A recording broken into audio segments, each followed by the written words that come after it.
I will always say for people to first think about trying to solve a real problem. You make your marketing easier, number one, and then also niche down as well.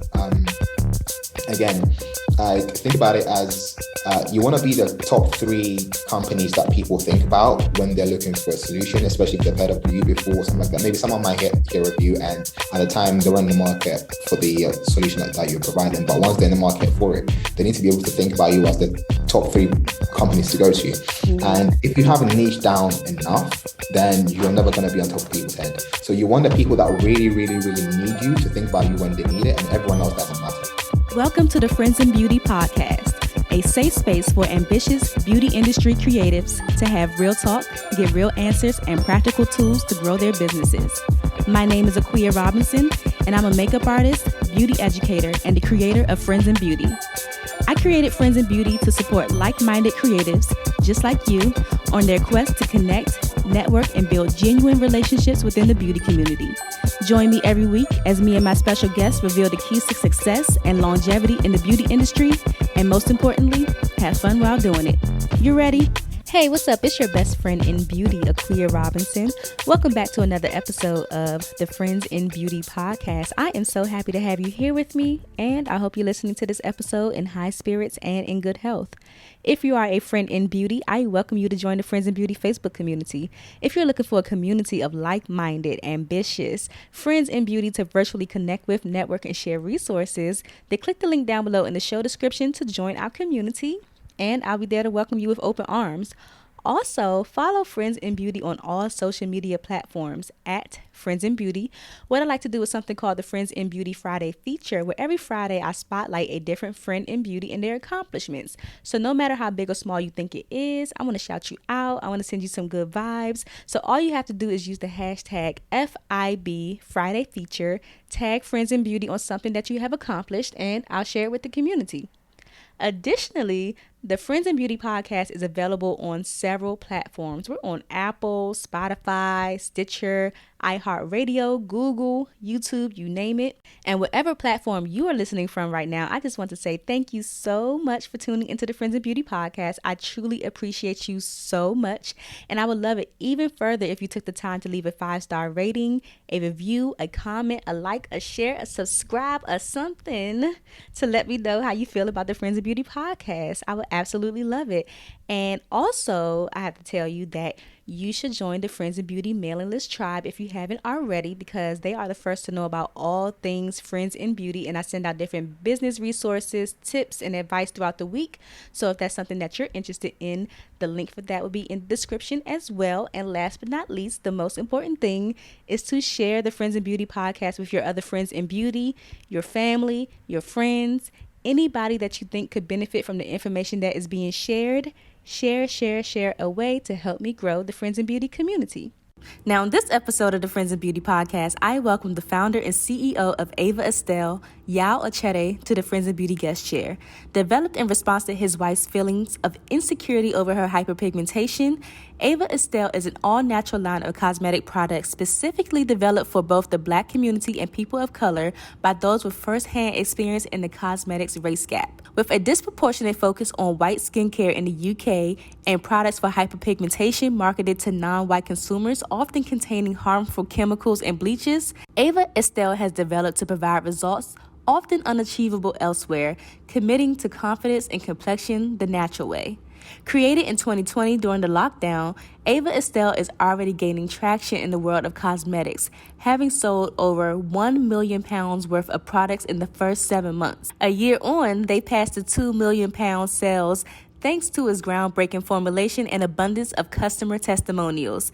Its all-natural approach to achieving confidence-boosting skin has seen success around the globe, with 46% of sales outside of the UK and return customers from the USA, Canada, and beyond. This was such an amazing chat with Yaw, and it really is the perfect example of riding the wave of your entrepreneurial journey, taking in the lessons, and trusting things to fall into place at the right time.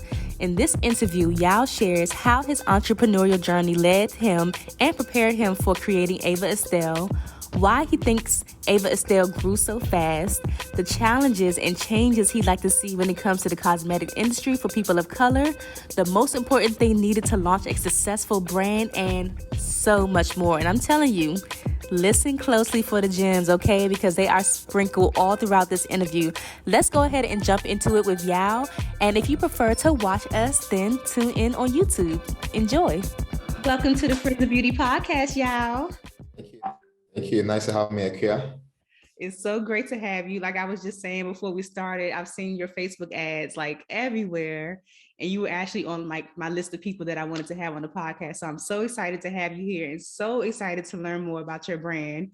But before we get started, let's start off with some icebreakers just to get us warmed up. And also I like to say, so the Friends of Beauty audience can get to know you outside of like what you do professionally for your brand. Nice. Yeah, sure. So what's your first icebreaker? Yes. First one, just give us 3 random facts about you. 3 random facts about me. So the first one is, as you would probably know, my parents are from Ghana, so obviously I'm from Ghanaian heritage, Ghana, West Africa.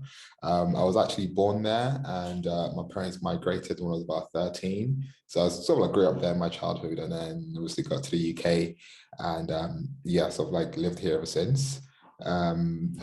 Next is I am trying to find something unique about me. I'm lactose intolerant, so I can't eat dairy. So I go around and all my friends are having like ice creams and stuff like that. And I can't have one. And I actually developed it from when my friend challenged me to having 1 liter milkshake. Ooh. And after drinking that, there was no going back from that day. So and the third one is interesting fact about me. I'm still in my 20s, so whoever wants to guess my age, please go for it. Okay, so you're still a baby. Ish. Baby-ish. Okay. Yeah. What do people always tell you that you're good at aside from what you do business-wise? So it depends who is talking, right? So I think, so one, I'm dyslexic, but then that means that I'm very tunnel visioned when it comes to things. So you can be talking to me and you're the only person that I will hear. And then there can be so many things going on in the background, and so when I'm listening to something or when I'm doing something, literally my focus is only on that, and I don't know how to sort of like multitask. Yes. So it can be like a very, very good thing or negative thing depending on how you look at it. But yeah, so when I'm doing something, like all my attention is on there. So obviously if I'm talking to you, then you like it because all my attention is on you. And I'm sure that was good when you were dating before you got married. Yeah, so yeah, that's my wife loves it because when she's talking to me, well, either she loves it or she hates it. So when she's talking to me and I'm doing something else, I can't hear her, right? So I need to just stop and then give her my full attention. So she doesn't mind. I love that. When is the last time that you did something for the first time? Ooh, so not too long ago, actually. So I went to Miami in the US for the first time 2 weeks ago. So I just got back from Miami. Okay. So that was the first time I've done something that I haven't done before. Yeah. Mm-hmm. How'd you enjoy yourself? And it was nice. I love it. I just can't process how people can live in the sun all the time. Coming from the UK with terrible weather. Like, I mean, coming from here, anytime the sun is out for us, it means like we're on holiday, right? So everyone stops working and everyone goes to the park or whatever and just not get any work done. Yeah. And I just can't process how you can be somewhere is sunny all the time and get anything done. Like the moment the sun comes out for us, it's just like no work is going to done at all. Right, so that part, and get anything done, because I can process the sun being out because we get all the seasons here where I live in the US, so we get everything. So yeah. I would not mind living somewhere where the sun was just out all the time. I would be so happy, but I probably wouldn't get any work done. Yeah, I was contemplating moving to Miami. It was like, I mean, it would be really nice not to have to deal with like, I don't know, 0 degrees Celsius weather, but I thought, I probably will feel like I'm on holiday all the time, so maybe not. So, Right. but no, it's a really nice place. We're there for about a week. Yeah, we did enjoy it. So yeah, probably to explore the US a lot more. Nice, awesome. So I have these things called pod decks that Okay. are random questions inside. One is a would you rather and a what the heck. Which one do you want? John, let's go for what the heck. Why not? Be prepared. Yeah, Cool. a good card. I mean, what the heck, right? Let's Go see. for it. Did I This get a is good one? interesting. Yes, this is okay. It says, what's the weirdest thing you have seen in someone else's home? Oh, the weirdest thing I've seen. See, I don't go to a lot of homes, so I'm just thinking. COVID. All my friends are pretty normal. Right. Maybe I should try another one because I feel I'm gonna give like a really boring answer. I'm over here trying to think of the weirdest thing I've ever seen in someone's home myself. Yeah, I don't think I've seen anything too crazy, so it'll probably be a very boring answer. This is why it's called what the heck. It says if peanut butter wasn't called peanut butter, what would it be called? If peanut butter wasn't called peanut butter, what was it called? So I think it will be called groundnut butter because we call peanut nuts in Ghana. So groundnut butter. I like that. So you said you're still in your 20s. So if you can give a piece of advice to like your 18-year-old self, yeah, like what would you tell 18-year-old Yaw? Do you know, honestly, fortunately for me, I'll probably tell him to do the same thing he's done. Yes. Actually. Because I only say, I mean, I say I'm in my 20s, but I'm in like late 20s. I've only got like 1 year left of being 20, being in my 20s. But for me, so what I did was, so throughout university, so I think what you guys refer to as college, so throughout the time, I always sort of like pursued entrepreneurship, whereas all my friends are like bankers and lawyers, and then obviously they follow more the corporate route. After studying, I literally immediately chose not to go down that route. Obviously, I did a few internships, and I thought to myself, I want to give this entrepreneurial thing a good run, a try before I do anything else if I want to. Yeah. And I think I stuck to that. Obviously, I mean, it took a long time. I mean, it's been about 8 years since I left, since I left college, and all my friends are like, big time bankers and lawyers, and this is just me. And now I've got this business which is doing well. But prior to this, it was so many, trying some different things and trying so many ideas even before we got here. Most of which didn't really work as well. But I think I had the perseverance to obviously keep going and stick it through. Yeah. So I probably wouldn't really change a lot of things, because obviously part of what I know now, part of what I'm able to do is through all the things that I learned that necessarily might not have worked, but I picked up so many knowledge and so many things that I'm applying now. That means I think a lot well. So yeah, I'll probably tell him to do the same thing that he's done. Yeah, that's awesome. I love that, because a lot of people don't get to say that. But you seem like you've been on the right track so far. So yeah, I mean, I don't think it was the right track. Well, not I didn't think it was the right track. I think I believe it, but not a lot of people thought it was the right track for me, right? So I mean, my mom being from Ghana, thinking, like, what are you doing with your life? Like, you're trying to do all these businessy stuff. Yeah. Not really seeing anything out of it. All your younger siblings are now like, I don't know, CPAs and like pharmacists and doctors and stuff like that. And then there's me trying to figure out this next idea, right? But I think in the end, it all pays off if you're sort of like determined enough. At some point, your cards will line up. And the one also thing I've learned is an element of timing that we don't prepare for. But if you manage to pick up all the skills, and when your time comes, when your time is right, there'll be nothing that'll be able to stop you. So, I love that. So if you weren't the founder and CEO of Ava Estelle, what else could you see yourself doing? I will probably be trying to pursue one of my many thousands of ideas. As to which one in particular, I'm not sure. I'm very much an ideas person. So sort of a background for me. So even before I start, so the reason why I was able to start Ava Estelle was because of I actually used to work with another founder in like the food and drinks manufacturing. So sort of like I learned how to formulate stuff and then all the regulations that deals with it. That's what allowed me to be able to start Ava Estelle. So I might have still been working for them, or maybe I would have left to try something else. Yeah. I'm not sure, but I've always got like 100 different ideas running through my head. You sound like me, the male version, because I'm always like, what's first?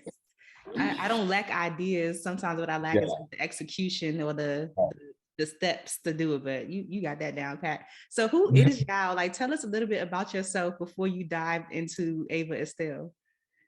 So before I dive into Ava Estelle, so a bit about my background. So like I said, I've always been into entrepreneurship, but I think for me, the journey really started from when I was about 16 years old. And I've got this cousin that really sort of like introduced me to it. And so one day he just called me to the side, right? And he gave me like a bunch of like hair straighteners and then just told me, oh, like, if you can sell this online, I'll get you some more, right? And then I think at the time I was 16. Oh yeah, why not? I mean, I'll just take it and put it on Amazon and eBay and whatever and see what happens. And to my surprise, I'll literally, so I was buying it from him for like £40. So that's, I don't know, say $40, right? So he'll give me like, I don't know, 10 for $40 each. And then I'll sell them on Amazon for like $100. I'm like, wow, like all this money from, at the time I was 16, so I had no expenses in life, everything is being paid for by my parents, etc. Right. And then that's why I got the bug. I was like, well, like, if I can do this every day and get like, I don't know, $1,000 a week, like me, I'll be over the moon. So it all started there, and at some point it ended up, not working anymore because he couldn't get more goods in, and I figured out later on that he was getting them from China, etc. But it was a good beginning. So fast forward 2 years, so then I started. So over here we start college at 18. So then I got to college and I'm thinking I'm really itching to do something because like I really love that experience. And I think from then that's when I really started looking into entrepreneurship. So I joined entrepreneurship societies and stuff like that, doing different challenges at uni and all of that stuff. And after our first semester, so I figured out where I went to college. So over here we have something called like a campus university, which just means that it's literally like in the middle of nowhere, and they've got all the facilities and amenities in one place. Mm-hmm. So we literally just like wake up from our dorm rooms, and then we will walk, I don't know, 5 minutes, we'll be in a lecture hall, and then there's like 5 places to eat on campus. So everything is the same place. We really don't have to leave to go and do anything else. Mm-hmm. So that meant that for us, like the places where we can eat was only limited to about 5 restaurants on campus that people can get food. But so very soon it became very boring, right? Eating the same 5 different stuff all the time, unless you wanted to cook. And let's be honest, students are really lazy. No one wants to cook. Exactly. So I thought to myself, why don't I just like get my car down from London? Because my uni was about 2 hours out of London. Get my card down from London and then do something similar to what you guys will probably call, I don't know, Postmates or Uber Eats now. So I started as Uber Eats when it didn't even exist at the time, right? So I thought, I'm just gonna get all the nice restaurants that people like to order food from, but it's half an hour downtown and no one can be bothered to go, because here we don't really drive like that as well. Like not a lot of people drive, a lot of people rely on public transport. So no one wants to get on the bus to go to town for like half an hour and get back to get the food. I'm gonna get my car down and then create a website and then get everyone to order from me and I'll pick it up. And then so I started doing that really. Okay. And thankfully I passed my first year. I almost failed because of that, right? Because I was just like too busy trying to do this whole delivery thing, and then that worked really well. But then that meant that sort of like carried on throughout my university time. But then by the time I graduated, there was like Uber Eats and Deliveroo and Postmates and all that stuff, and we had like millions of dollars. I was like, I can't compete with these guys. And then I decided to go into entrepreneurship full time. So like I had this mentor who wanted to create some like vegan protein bars, an idea that I joined hands with, and then that couldn't work out, and then tried some other ideas, and then I joined another friend who were creating like the a healthy version of like energy drinks. So we did that for about a couple of years. So I've always been in entrepreneurship one way or another because I was really determined not to go down the corporate route. And then fast forward to lockdown, that's when the whole Ava Estelle thing started, right? So and I can go into like the background of how Yeah, we I would got love to know the backstory and the inspiration behind the to, brand. Yeah. right. So the idea actually, so I actually had the idea 4 years prior to when it actually started. So this was through the times where I was trying so many different things. So when I actually got the idea, I just thought, I literally just parked it on the bench thinking, I don't have time to do this because I've got my hands in all of these different things. So when I first met, so my wife now, so at the time was like, oh, I've seen this nice girl I want to talk to, whatever, let's just talk to her, see what she's about. So when I first, met my wife now, at the time, I did realize something that she used to do all the time, and that was the fact that so anytime we would go out to eat or anything like that, obviously because it's cold here, everyone's always wearing a jacket. So I mean that's pretty normal. But normally when you get indoors, it's quite warm, whatever. So you take off your jacket. But a lot of the times she'll probably decide not to take it off, or she'll, I don't know, choose to wear like long sleeve black and stuff like that. Sort of like noticed that trend and then asked about it one day. And I got to find out that was because she has some like marks on the arms that sort of like made her feel really insecure, right? And some people will say, a few words of encouragement is all you need. And unfortunately, that's not always the case for every single person. So in my head, I was thinking, why don't you just like, surely you can buy something out there that you can, use to clear up your skin. And then she then went into the whole fact that, oh, there's this whole big thing about skin bleaching and using chemicals in your skin that she didn't really like. And so from that, as like an entrepreneur, I was like, that's when I had that the light bulb moment. So I was thinking, like, if you can't find a solution, surely you're not the only person that goes through this. Like, as Black people, I know as a guy, I can probably get hyperpigmentation and it might not bother me as much as somebody else. Right. But surely I know this is quite prevalent in our community. So if you're the only person that surely you're not the only person that has got this and you're feeling this way about it, and if there isn't sort of like a natural solution that you can easily go to as your go-to solution, then there might be opportunity there. So at the time I started with food formulation and stuff like that, so that's when I started doing my research and figure out what can we use to help her, and what's going to be natural without using as little chemicals as possible. And that's where the whole idea started from. So over the years, I sort of like kept tweaking it and kept formulating it, and it was actually something I was trying to get her to start, because in my head I was so sort of like in so many different things, and I didn't want to add this on top of my plate as well. But unfortunately, she's not so much into sort of like business or commerce as me. So nothing happened to it. Then fast forward to first lockdown in 2020, and what happened is in the UK, everyone was locked down. You're not allowed to go to work. So everyone was actually being paid. So the government mandated that everyone was being paid 80% of their normal salary just to stay at home, right? Which is absolutely crazy. I don't know. Ask the UK government why. Basically, the UK government was funding companies to pay everyone their salary to stay at home, right? So you can imagine, like, there's people got money. I guess in a way it was similar to the stimulus checks that the US got, but for us it was like a whole year period, and everyone literally being paid 80% of their salaries just to stay at home. Right. So this was me at home, bored, thinking, oh, okay, like, what do I do now, and blah blah blah.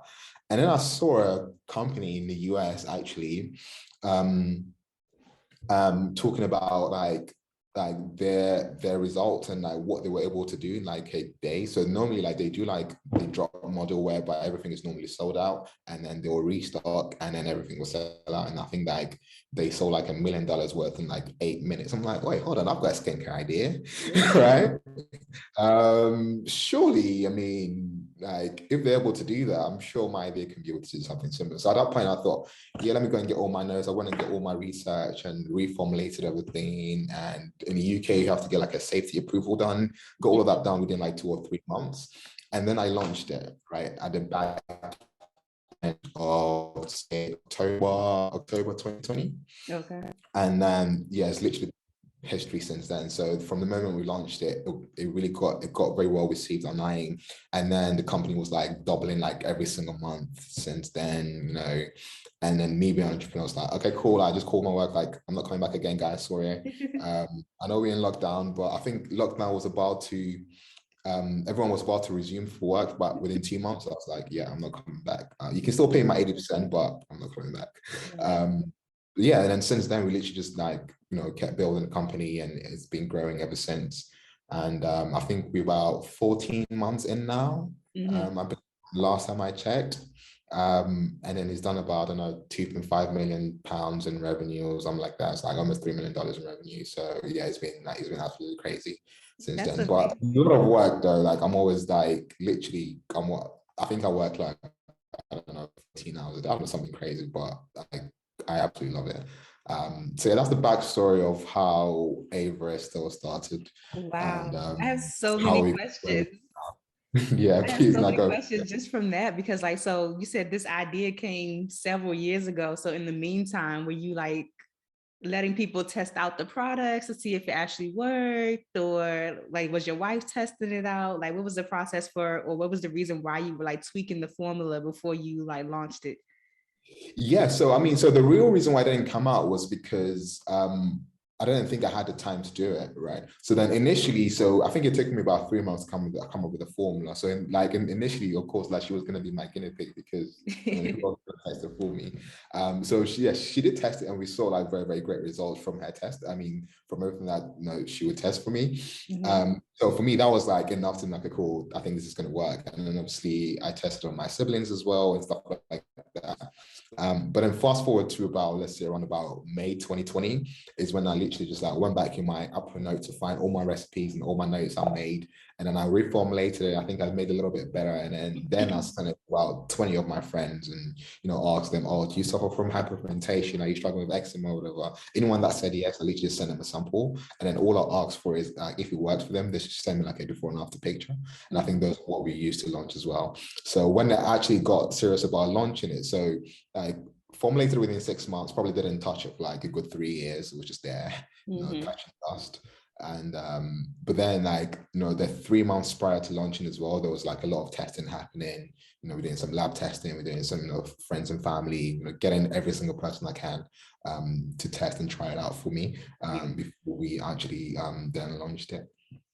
Nice. So why do you think the brand grew so fast, or is still continuing to grow so fast? Like, what do you think are the things that helped you to grow as quick as you did? Right. So for me, I'll say it's probably so number one, the product has to be good anyway, good enough anyway. Without that, then obviously nothing will probably stick because customers will try, they don't like it, they won't come back, and then they'll refer you. But I think the number one thing for me was the element of timing. And I think, and I say this to a lot of founders as well, and hence the reason why I was saying that when your time is right, you better make sure that you're prepared for it, right? And for us, it was an element of time in the sense that we literally launched on the end. Had we launched at any other time, I don't think we would have been as successful as we are now. So we launched on the back end of sort of like the first of a lockdown, where there was a lot of people at home. In my case, especially in the UK anyway, people had a lot of like excess money because everyone was being paid to stay at home. Everyone was glued to their phone because it's either they're watching TV or they're on their phone or their Instagram or Facebook. They really have nothing else to do. So those three things combined together was literally, I think, a game changer for us, especially at the time that we launched.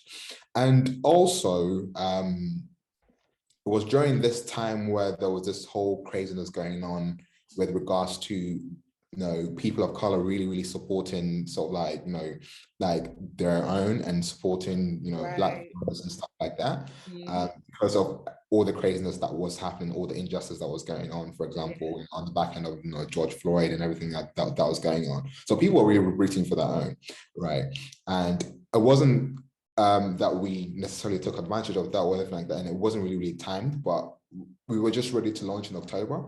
And then all of these factors were happening online, all of these different pieces were sort of like piecing together online.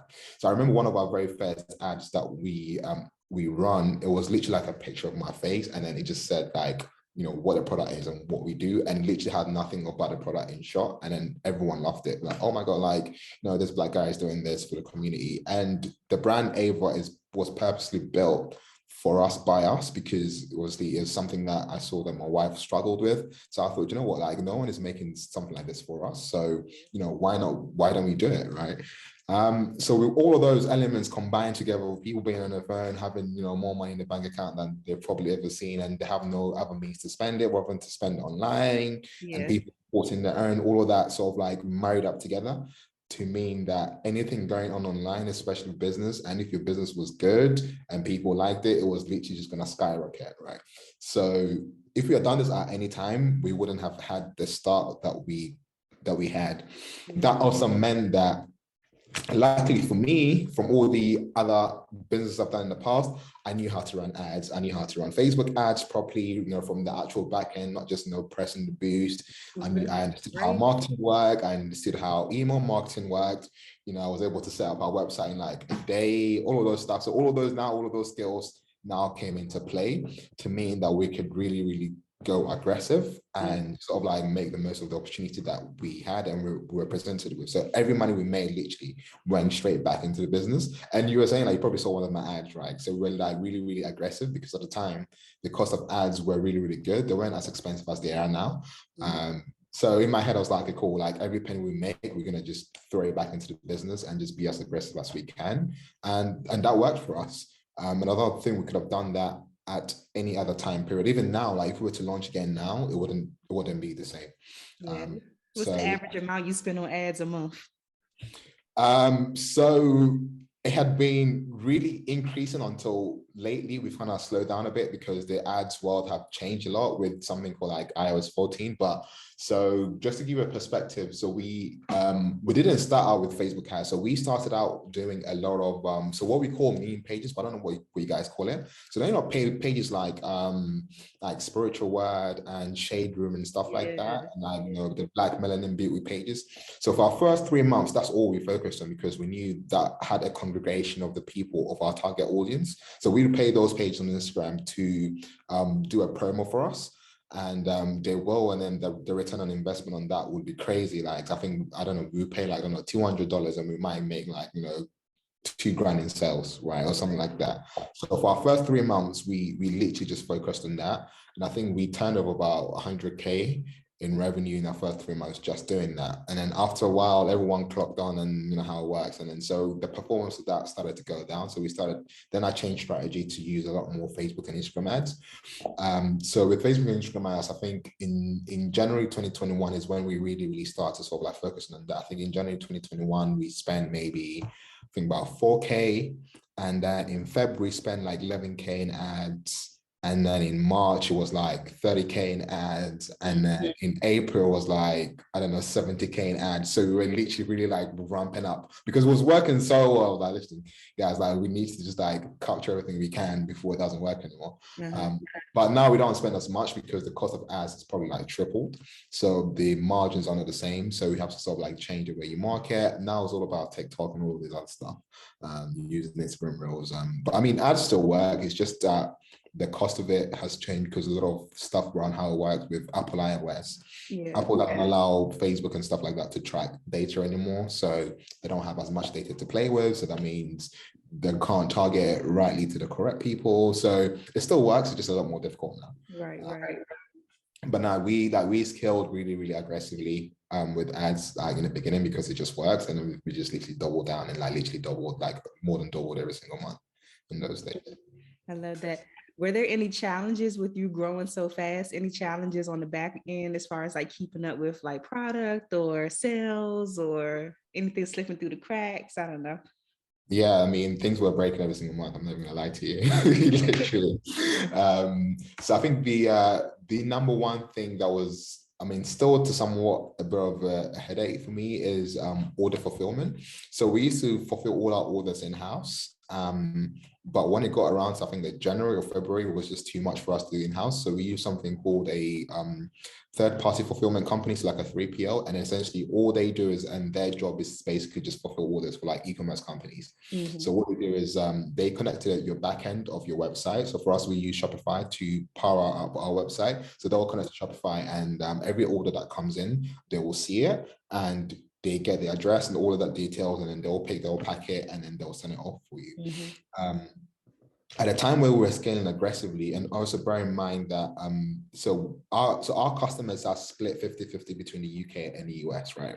So more time the UK orders, we don't have so much an issue because the UK is a small place and they'll order it today and they might get it tomorrow, the day after. It was more so about the US orders, and then we use a service that flies all our products into the US overnight. So say if you were to order from us today, your parcel will fly overnight and it will be in New York or will be in Miami by tomorrow morning, by the time you wake up. But the problem became the moment you got to the US, then everything just slows down, because we use either so the cheapest option for us was to use the USPS network, and I know at the time I had it was probably the worst service to use, but now I've experienced it myself. I know how terrible it can be.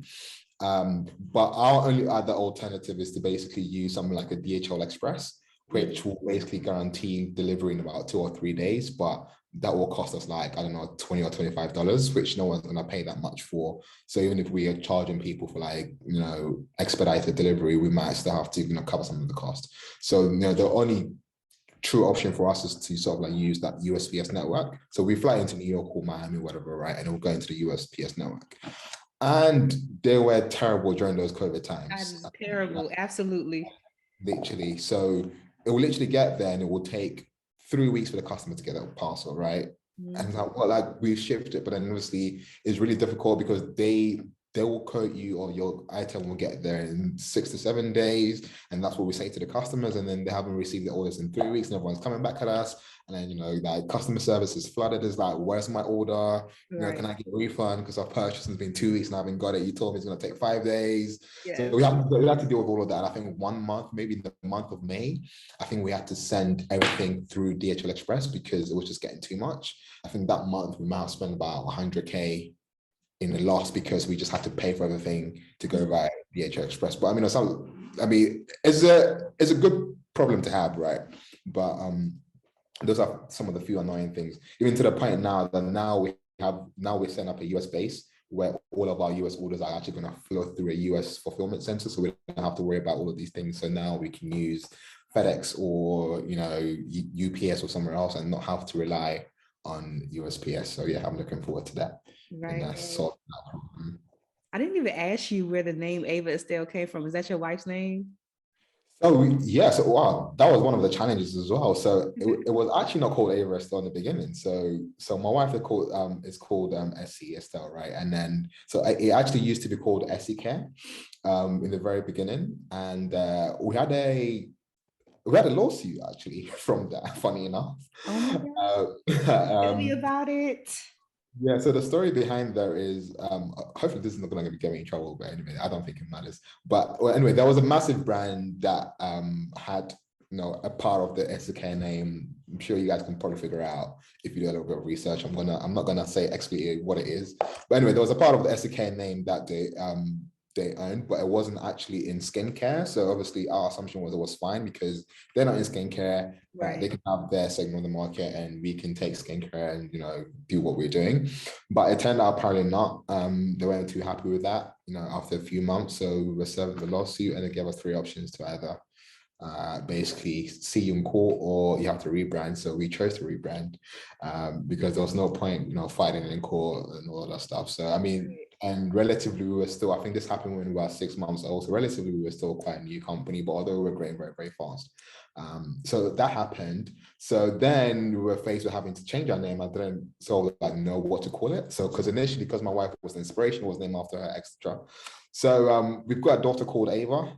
Unfortunately for my wife, she has to share the brand name with our daughter. She's not too happy about, but my daughter is over the moon. She's only 2 years old. I'm not sure she knows what's going on, but she likes the idea of hearing Ava everywhere. So that's what happened. So we sort of like married the two together, Ava and Estelle, and then sort of like that's the name that we got now. So unfortunately, she has to share my daughter, but I think that was our only solution. If not, we'd have had to go to court and fight out a very lengthy trademark case. Right. So do you all do like trademark stuff over there, over in the UK? Like you have trademark laws? Yeah, like everywhere. So literally I mean, regardless of where you're based, I guess every company wants to protect their intellectual property. So obviously it makes sense that obviously they did what they did. But then now with Ava Estell, I think we own all the trademarks around it. And I had to go through lawyers several times to make sure the name was all cleared before we went with it, because we don't want to go through the same thing again. Exactly. So yeah, I think now we're all good. And actually, I think I actually prefer the new brand name as well, and then the whole new packaging. So we changed the packaging, we changed the name, and we came out with a new look. And luckily for us, and I'm thankful to our customers, they were really, really good to us and really, really supportive. Everyone came back to buy even more products. So yeah, it wasn't too bad. I know you said your wife is not really entrepreneurial, but like, how involved is she in the business? Does she do anything? Like any? Oh yeah, like she now trust me, like she helps a lot. So obviously we got 2 kids, so we got like a 4-year-old and a 2-year-old. Apart from obviously helping out with school runs and stuff like that, which I do as well sometimes. She's always here in our warehouse because we produce everything ourselves and do all of that stuff. So there's always too much work going on. But she's always here with me. She's always at work with me. She just doesn't want to be at the forefront or be seen. Want to keep herself private. It's always me, like being the face of it. But like she's very much involved as well. That's cool. That's cool. I forgot to ask you, like with your focus on natural skincare, because I know you mentioned she didn't want to go the route of the bleaching. And I remember when I was younger too, I had like this dark spot right here. Right. And I remember, and it doesn't bother me, but I remember my mom was asking me like if I wanted to, get something to like clear it up. And the thing had like, it was like a bleaching cream. So that's the reason why it's still there. Cause I don't want to bleach my skin. Yeah. So with your focus being mainly on keeping the products clean and natural, how challenging was it for you or not to, formulate the products that way without, adding certain things that are harmful to our skin and stuff like that? No, it's very difficult because like it's always when you're doing research, always the easier solutions always come up first, right? So you were challenged to be like, oh, let me just go for this. But I think for me it wasn't an option because I knew, okay, cool, people are already using that, right? If anyone wanted to buy that, they had access to buy whatever was on the market. So it wasn't even a question in my head to think, oh, let's just use this because we just didn't want to be another bleaching cream, basically, put it that way. So yeah, so it was difficult, but in my head, like it was either possible or it wasn't. And for me, I sort of like stuck to it, like, well, surely, I mean, there's a way around it.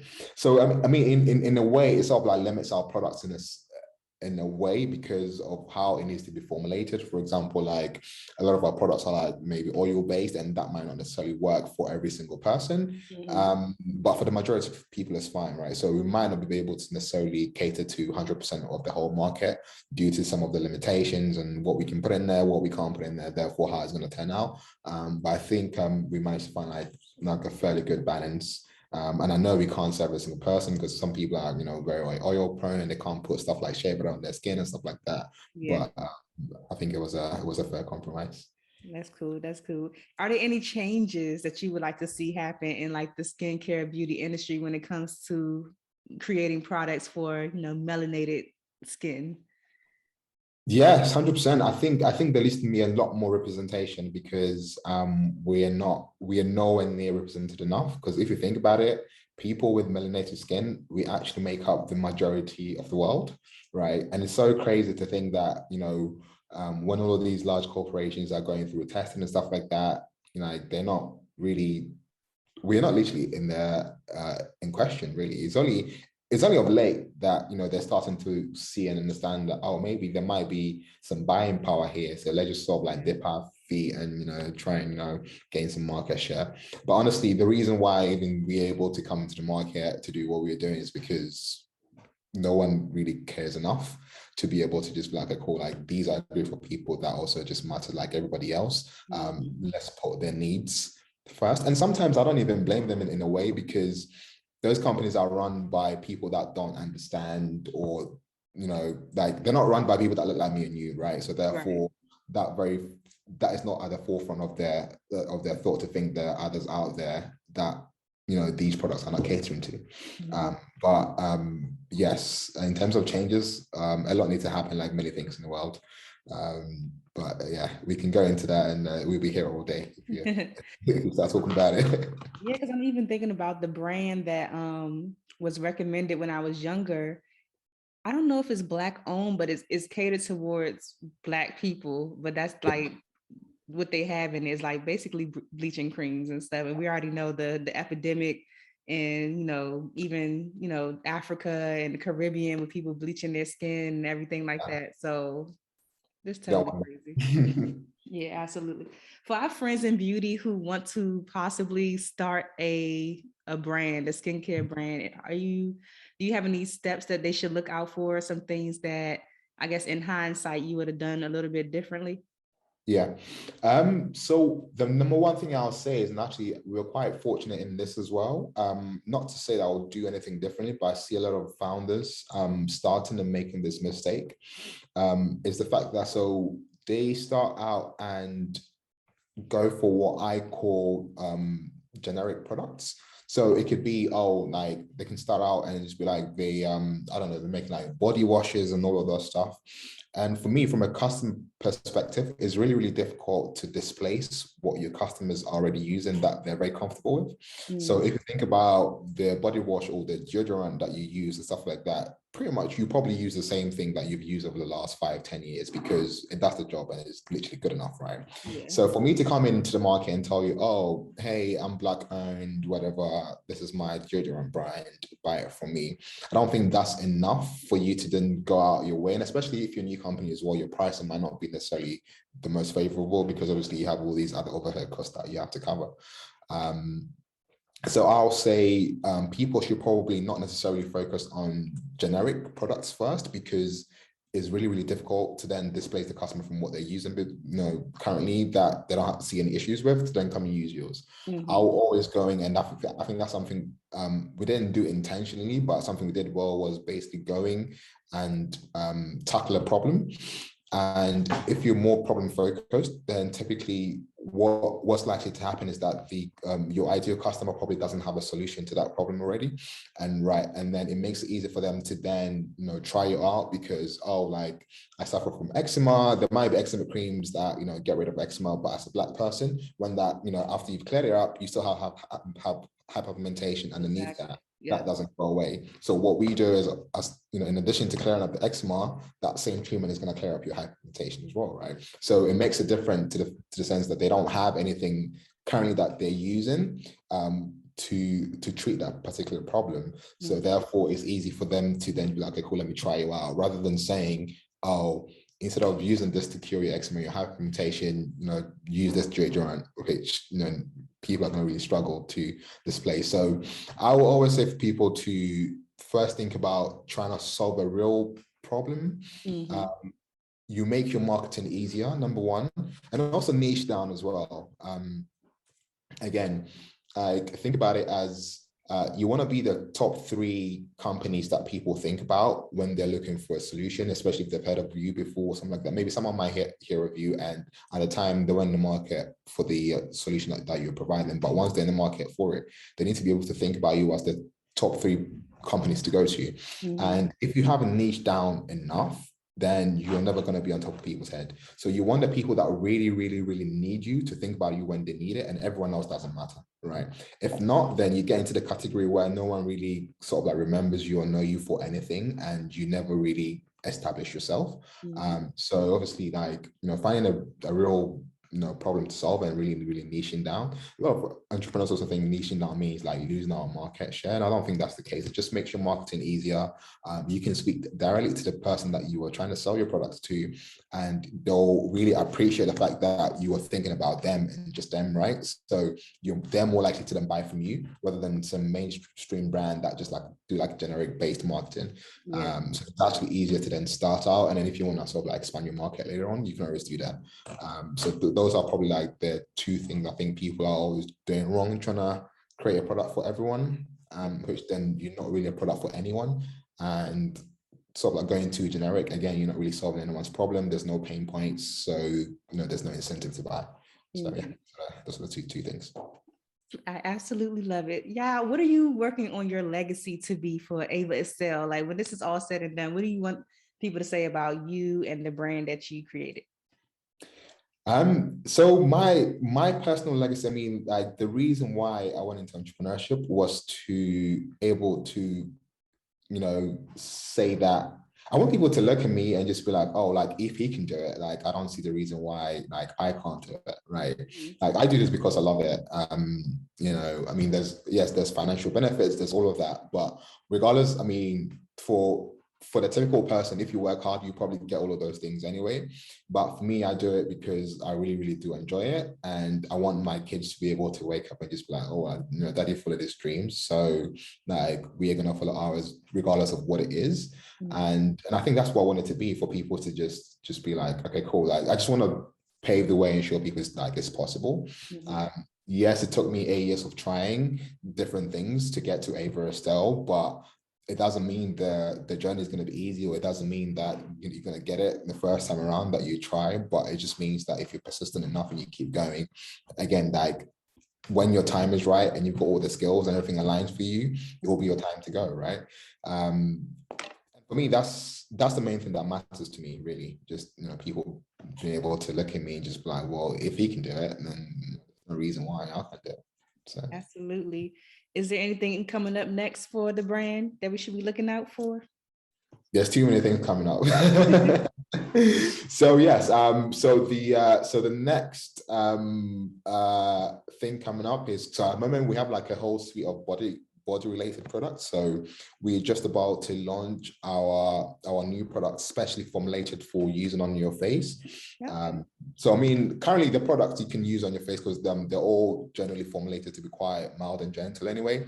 But we do listen to our customers as well. We listen to what they've been asking for. People have been asking for, you know, the facial cleansers and, you know, the face masks and stuff like that. So yeah, we've been working very hard, and we've got some stuff in the pipeline to launch in the new year. So yeah, everyone should look out for it.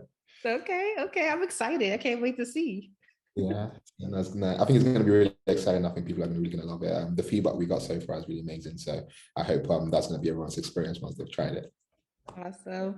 Well, before you go, because this has been awesome, I have to ask you the Friends of Beauty rapid fire questions. Of course, please go for it. Yeah, so whatever comes to your mind first, just like spit it out. Cool. All right, the first one, what are the top 3 keys to your success so far? Knowing how to run ads, being fortunate with timing, and just being tenacious, really. How do you measure your success? Our growth and how much revenue we're making. That's the first thing that came to my head. So at the moment anyway, in terms of the business, my personal success is probably how much I've learned throughout the years. So yeah. What's the best advice you've ever received?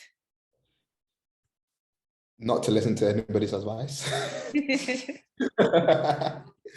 Because not to listen to anybody's advice. It's not every advice that you need to take on board, because you also, although you're asking for advice, you also need to be able to have the capacity to filter out which advice is good for you and which advice is not, which can be really, really difficult, because you're asking for advice in terms of what to do. So it can be really difficult to know which is what is good advice and what's not, but obviously always go with your gut. So yes, intuition is everything. Yeah, there's an entrepreneur out there who has been grinding so hard at their business for 8 years, and they're ready to give up. Like, it's not working out. They don't see any return from the things that they've done. Like, what advice would you give to that person right now? honestly, like the fact that you mentioned 8 years, that person was me. But I stuck it out maybe 6 more months, and then here we are now, right? So I mean, this is not to say, you know, don't give up or anything like that, because you have to put food on the table, right? You have to be really, really smart about this and how you go about it, etc.